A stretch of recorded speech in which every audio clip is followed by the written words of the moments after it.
So welcome back. We'll get back to this diary again, and if you've been following along, you already know that we've been reading this diary that belongs to Leslie Van Houten that she wrote in the 1970s. Charlie had made a tape while we were on the bus trip. I'd never really talked to this man, and the only thing I knew about him was that the other members, who I had come to love, deeply respected and loved him, as they did each other. As we would clean the house and cook, the tape would be playing. I would listen to the words closely, every song as original as the first. They all seemed to say, "Love life for what it is. Forget about the morrow. Let yourself get loose and enjoy yourself. Take yourself off your high shelf. You can't belong to nobody. Belong to yourself. And know that everything you do is perfect. There is no wrong. Wrong and right were things taught to us by another man. And those are his thoughts. No longer do you need to live in his thoughts. Your world is yours. Make it the way you want it." When Charlie would sing and play the guitar, it was as though his mind, body, and soul were turned into an infinite world of ever-changing pattern sound. As the others of us began playing with our voices, we found out that we, too, could make beautiful harmonies to add to the basic tune. The harmonies would move in and out of each other, winding around in a continuous pattern, yet sounding as one voice. After the song would be completed, it left a feeling of deep satisfaction and an empty stillness. For without any thought, our music came from the infinite soul. We came to feel younger and freer. The precious beauty of innocence is captured in a small child. He can entertain himself with just the smallest thing. Say he'll pick up a rock. First, he'll feel it.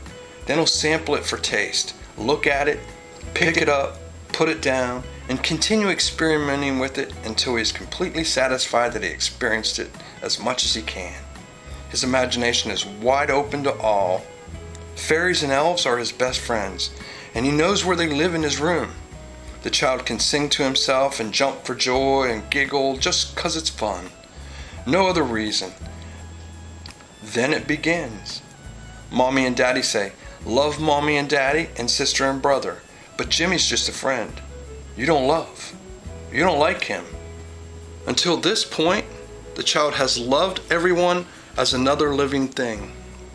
He's also been taught, however, to do what Mommy and Daddy say. Because he's so innocent and full of infinite soul, he does as he's told.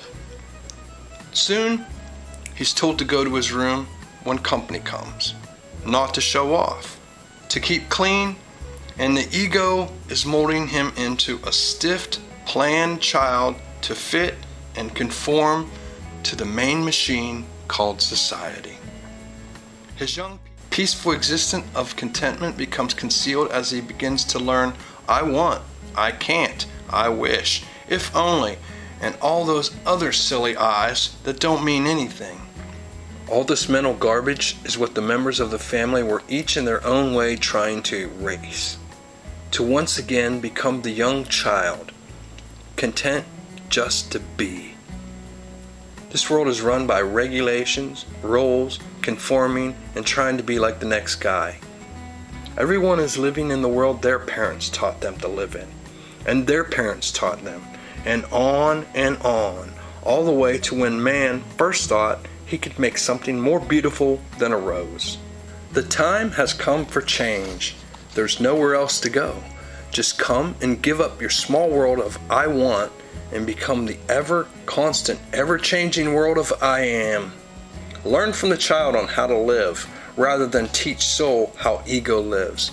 As we begin loosening up, the more fun we started to have. Little things we usually overlook became a beautiful masterpiece to be given complete attention. A cobweb stuck in the corner was made of intricate, delicate patterns. I could check out the spider's imagination by how he spun his home. And in my imagination, I would become the spider who managed to produce his natural means of a shelter.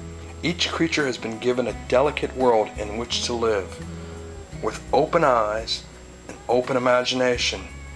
They're man's world also. Sounds like Manson didn't know Leslie that well, because she says so herself. And I have a letter from Charlie where I asked him about how much he knew of Leslie. It's up here. It'll pop up now if you want to check it out. Same thing. I didn't really know her that much. Sounds like they were kind of mind controlling themselves too. Okay, let me get back to reading more of this letter. I got 2 more pages to go, and we'll get to it really quick. So thanks for watching again. I really appreciate it. Any comments? Leave the comments below. What's your feelings on what she had to say? And until next time, peace.